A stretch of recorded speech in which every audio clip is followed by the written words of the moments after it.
right, super happy to be here. Thank you very much for the invitation.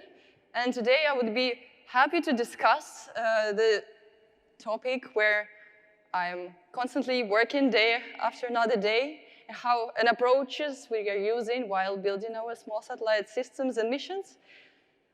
Basically, yes, how do we balance between making our customers happy, making our team happy as well, and not dying under overstressing, budgets, limited resources in time and money, and current situations. I will start with a quick introduction where I'm coming from and what's my background. Then I will be jumping into German Orbital Systems background, sharing what services we are providing.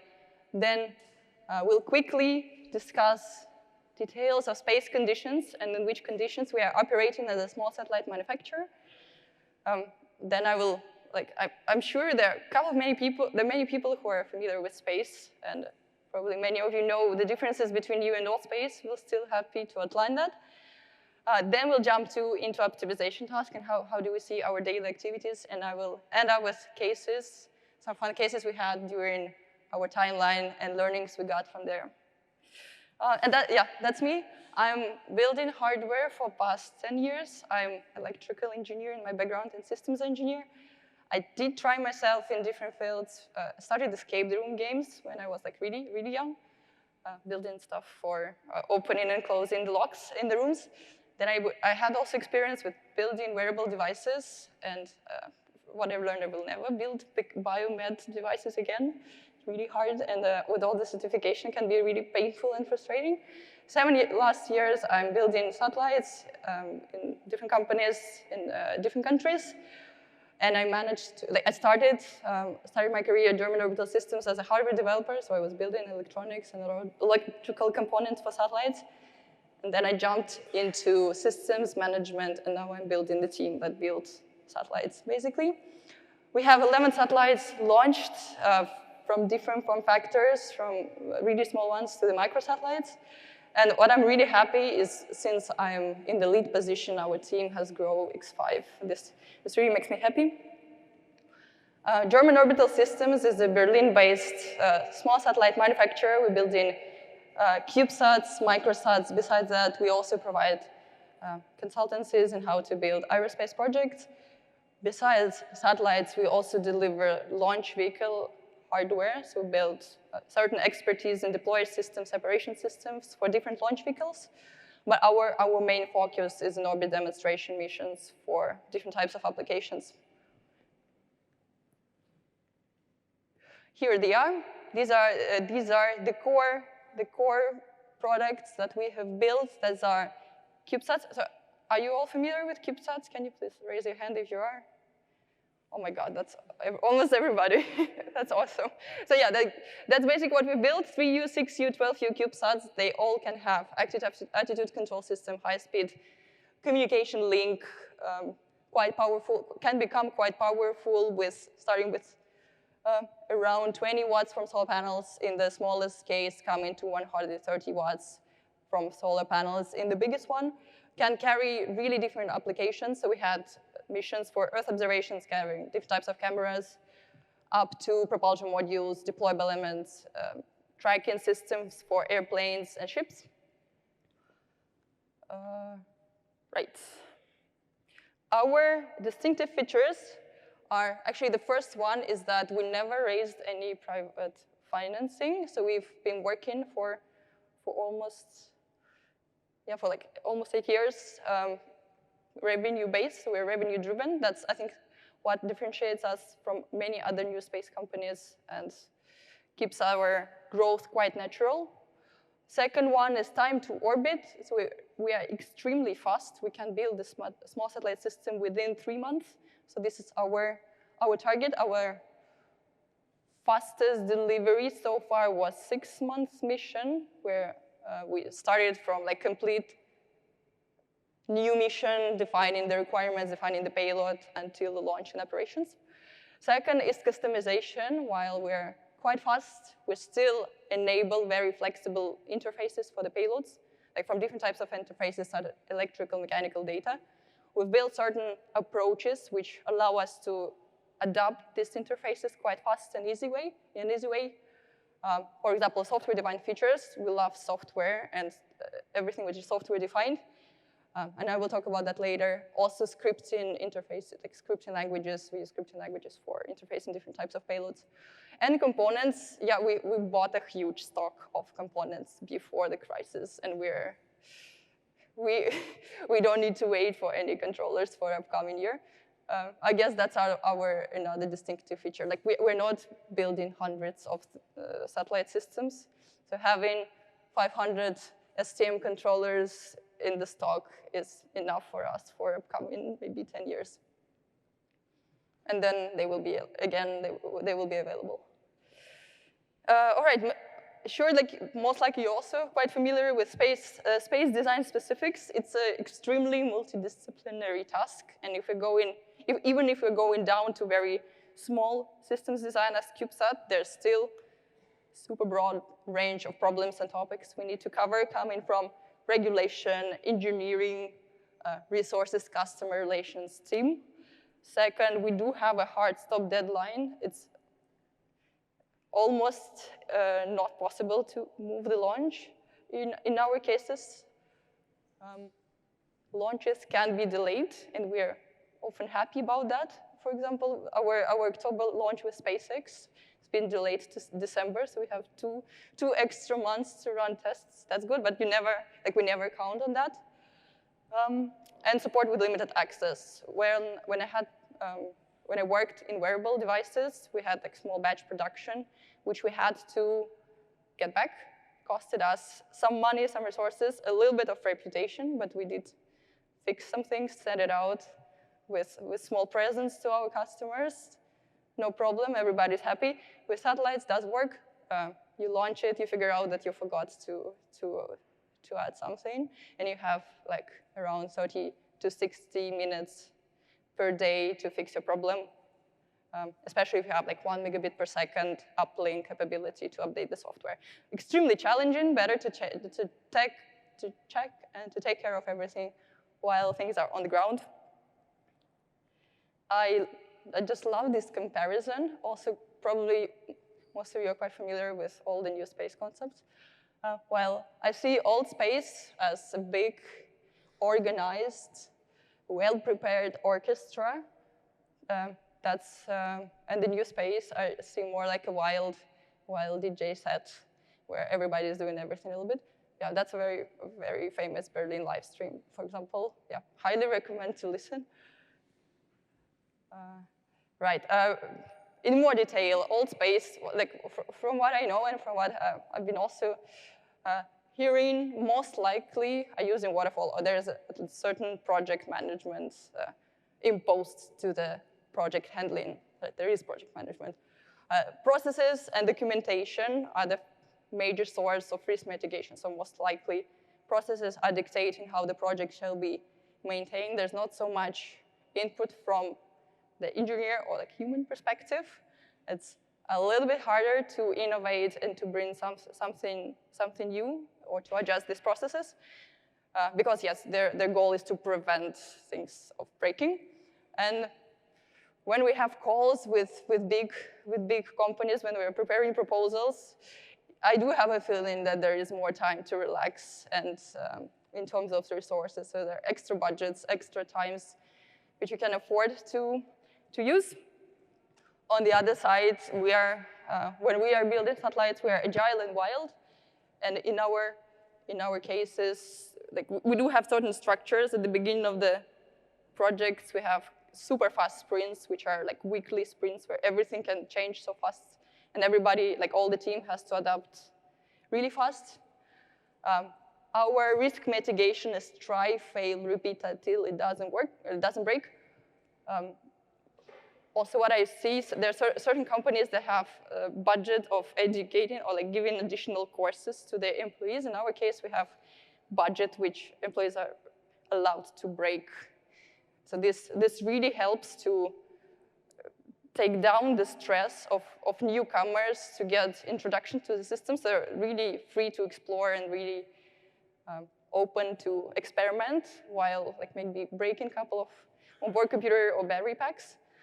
So our way to onboard people and to mitigate the risk, actually try tests and see if it works or not. And in terms of resources, there's no time, and we are really, really project dependent and cash dependent. So this switch motivates us to move much faster and in a more optimal way. And here we go to the optimization task. So that's how I formulate what we're doing in our daily life. Our objective function is to maximize the customer value and also maximize the fun that our team is having, because everybody wants to like have fun at work and learn new things, while keeping high the reliability. So these are subjected to constraints, relatively high reliability. So CubeSats are still not the most reliable systems. We have to admit that. Still trying to keep quite hard. Bringing positive cash flow in the equation, so having revenue higher than budgets is something we're trying to achieve. And with fastest possible delivery of the satellite. There are many more other constraints which we're having depending on different types of the missions, but these are the key drivers in our design processes. As a technical lead, my personal daily trade-offs are following for speed versus processes. So we do not maintain much documentation. We are much faster than our documentation and our processes.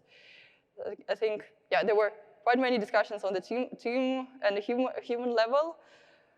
Our team, like, we have the best team, basically. Our team helps us a lot to overcome the challenges we are facing while trying to be fast. Second is the team structures. That's, again, even our mechanical engineers know how to operate the satellite. So first of all, everybody in the team has an opportunity to look at the whole life cycle of the satellite development, and in the worst case scenario can substitute in a very easy tasks one another.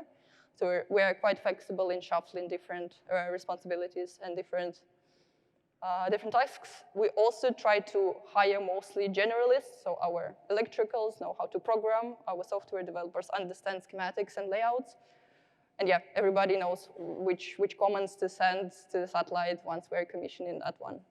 And stakeholder management, so here there are quite many players in team: customer team, agencies, legal authorities, and this is something I'm trying to do in my daily life. Different tools, trying to merge that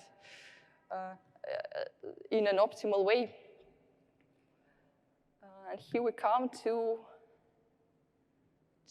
yeah, I would like to share some crazy cases we faced during our story. In the first one, once we launched our first satellite in the end of 2017, and it didn't make it because of the launch failure. That was quite a sad time. However, we had launch authority provided us another opportunity to launch another satellite in 2 months. So we had a chance to think, what can we do? We didn't have enough of components and modules to build another satellite. We had a pre-launch opportunity to actually launch experiment we wanted. And the team was quite upset, yes, because that was the first satellite. Everybody was really waiting for that one. Challenges, hardware delivery. That was also December 2017, holiday season. There was either go into holidays in an upset way or try to push it and actually launch something. That was another challenge. And resources allocation. So yeah, definitely we had some other things in pipeline. So how to restructure and organize our activities, that was another. Actually, we made it. We had to reduce a little bit the complexity of the mission. We talked to our customer and agreed that we will launch like the payload in a little bit different configuration. It was extremely fun to run around and to procure certain components that were lacking. But yeah, like our learning was always have another satellite ready just in case something goes wrong. Case number 2, once we had the very successful year was 2019, where we had several different customers come in with really different mission profiles. And at some point, we realized that we have to build 6 different satellites based on our built-up platform, like it was fine. But for like we had just 6 months before the launch. Yeah, as you can see, that's me on the launch site with all 6 of them. So yeah, again, we made it, but what were the conditions? On one side, we already had a very strong technical team, which we've been together through different satellite missions. We knew how we work together. We knew all the interfaces. Knowledge and experience, yeah, that comes also. And platform with high TRL. So this satellite was already in space. We knew all the details about like malfunctioning and what we need to fix. So that was quite on the positive side. On the challenges side, hardware delivery, even in 2019, there were a couple of components which had very long lead time. And like having 3 months of certain components delivery really shortens the testing cycle, which is the second challenge, testing schedule. And at that moment, we started thinking how we can improve our testing procedures, introducing certain automatic tests on orbit, and in the lab as well. Certain degree of automation required. Basically, that was another challenge where we didn't have many people at that moment in the team, where we already face the fact that you're doing repetitive work one after another, and you need to introduce certain automation in building, assembling, and testing. Our learnings from that were that software can be extremely powerful and can take over so many pains, starting from development, design, testing, and commissioning, and also operation. And the third, the craziest case I think we had in 2020, we've been to the launch site, and like literally 10 minutes before integration into the deployer, one of our customers on the shared satellite mission, where we had like 6 different payloads in one satellite, is coming saying that the software they built is not working properly. And 10 minutes to solve the issue, like literally 10 minutes. We had 2 laptops and 3 software developers, and at that stage I was a project manager, and a crazy pressure from my side to solve the problem. Highly stressful environment, thanks to me as well. Need to solve quickly case, and like literally no way back, because the question was either we take the satellite to another mission, but then there were many contractual challenges which we had to face with other customers. We couldn't let the customer was quite important, so we couldn't just leave them without properly working software. Yeah, so had to do something. 2 laptops and 3 software developers in 10 minutes. That sounds like a fairy tale, honestly, but yeah, that's literally how it was. Quickly patched the CAN protocol, aligning the CAN bus of the customer to our. And it worked. It was very, very reduced mission. Basically, data of our customer didn't have any timestamp, was just crashing into CAN bus. We decided that we will just figure out that afterwards. But our learning was never trust the customer and involve them really early in design process. So that's, with that all in mind, in our next satellite missions, we decided that we'll be building some kind of payload development kit representing onboard computer of the satellite. We'll be shipping that like after contract signature, literally, with some scripts examples, just to have the interfaces done and just to have them fixed, not to have this crazy 10 minutes problem.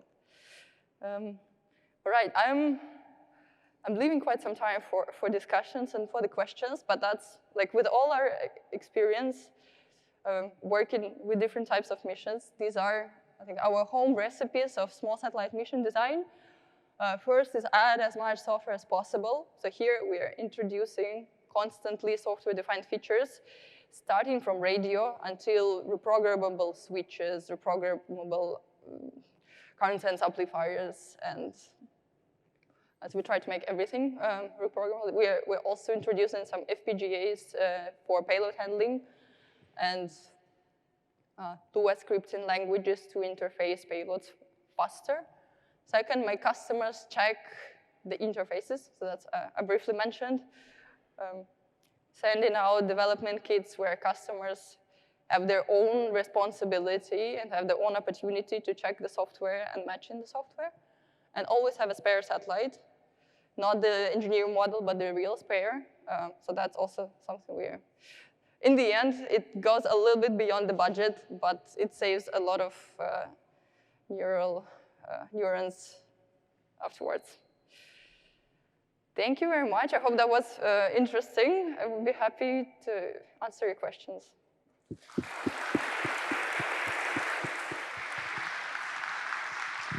Thank you, Daria. In fact, you made me very nervous, and I think my palms were slightly sweating when I heard about the 10-minute problem. I could feel the pressure from here. I was struck slightly when you mentioned that software can be extremely powerful.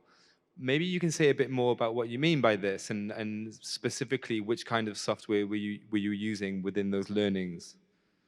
So first of all, we're trying to make hardware reprogrammable with the software. So in our payload handling units in our electrical power system, we can program currents and voltages using reprogrammable switches, for example. So this is the first one. Second, all our systems have onboard reprogrammability, which is done in a very optimal way that we can do it even with UHF uplink, which is only like 9.6 kilobits per second. So that's like we do not have much bandwidth, and we still can reprogram. That's in the worst case scenario, we're safe. And all the software-defined radios, yeah, this is something we're using. Yeah, I think you also talked about in the software within the design stages and throughout the whole project. Yeah, in that regard, I think we're using quite many collaborative environments where all the different types of teams are working. Yeah, like starting from Miro, like we love Miro and everything which is helps us to work from different places. That's one thing. And I think automated tests. So this is something I think we also brought from wearable devices, and where we have like mass production, certain pieces of mass production, having this mindset when you're building still like unique parts. So like satellite is 1 time, 2 time, 3 time thing to build. But still having the automated processes in testing, assembly in mindset, and like using the software which helps with that. That's what we're using. Thank you for furthering that point. Okay, let's open this up to some questions. I have a hand up on the side here. Yeah, hello, thank you. I have a question. When you have such a short time frame, how do you deal with customers that are maybe not very specific of what they want to? What do you expect to tell you that you can derive your very clear requirements? Right. So we always start with certain like mission design workshop where we try to figure out what our customer actually wants. So we do have different types of requirements, different types of customers. Some really know, they have payload ready, they want the launch tomorrow. So that's like one very defined. On another side, yes, there are certain customers which want to take pictures of something. And here we run the workshop with our like different team members where like it's quite a cool structure. Also we use Miro for that, where we run from all the user requirements, mission style, what data outcome do we want, how often, and it takes around a day to figure out the mission concept. Very intense, but very, very productive. So and from there, we already prepare a certain proposal for the mission. Thank you for the talk, Daria. One key point came out for me that I was very interested in knowing more about. I like that you try to push boundaries and still have fun in the process. So I'm curious as to how you strike this balance between discipline to actually get the right output out there while having fun. How does that look like? It just works so that we're more or less the same vibe. So everybody in the team is more or less in the same vibe. And in terms of discipline, there are a couple of project managers or like systems engineers who are really like people with stick and who can organize the processes. But then there are also a couple of like, I call them glue people, the ones that can actually calming everybody down and gluing everybody together. So I think having this diversity in the team and bringing these people forward when needed is what helps us to balance. But we do have like a lot of events where we like able to connect on a different level. We are actually like we're thinking about planning some kind of retreats all together, depending also on our hardware requirements to build the hardware. We might have like very chilled January, where we just go to Tenerife for 2 weeks altogether. That's something we're planning. So we actually we have fun. We like each other, and I think that's the fun part.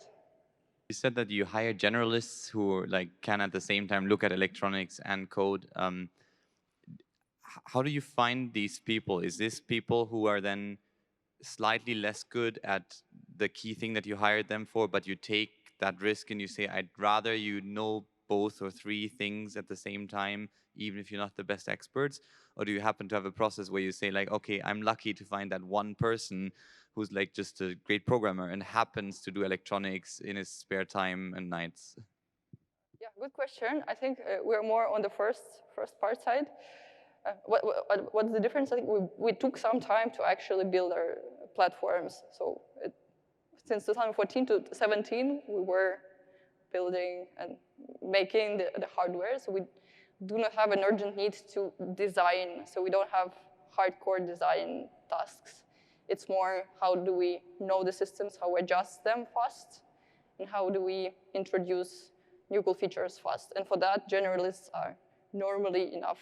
Plus, we do have certain consultants, which are like advisors, you can say, with whom we can check the designs, with whom we can consult on if like this structure would be fine or not.